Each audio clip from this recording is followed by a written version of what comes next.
Ketika kita berbicara tentang sistem pemerintahan, kita mengacu pada cara negara-negara diatur dan dijalankan. Ada banyak jenis sistem pemerintahan di dunia ini, seperti demokrasi, monarki, republik, otoriter, dan banyak lagi. Tapi kenapa ada perbedaan ini ya? Pertama, sejarah dan budaya sebuah negara memainkan peran besar dalam bentuk sistem pemerintahan yang diadopsi. Negara-negara memiliki warisan sejarah yang unik dan nilai-nilai budaya yang membentuk cara mereka melihat pemerintahan. Misalnya gini, beberapa negara mungkin memiliki tradisi monarki yang kuat, sedangkan yang lain mungkin lebih condong ke arah demokrasi. Selanjutnya, geografi dan keadaan sosial juga dapat mempengaruhi sistem pemerintahan.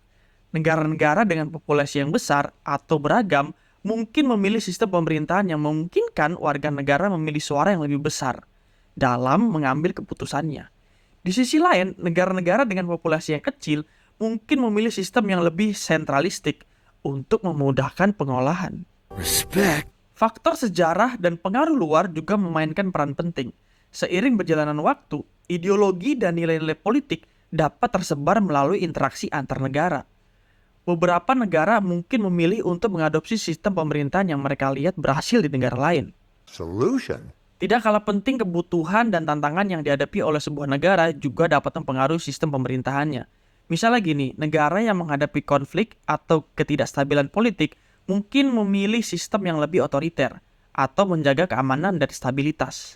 Di sisi lain, negara yang telah lama berada dalam konflik damai dan stabil mungkin cenderung untuk sistem yang demokratis. I'm sorry, did he say solution?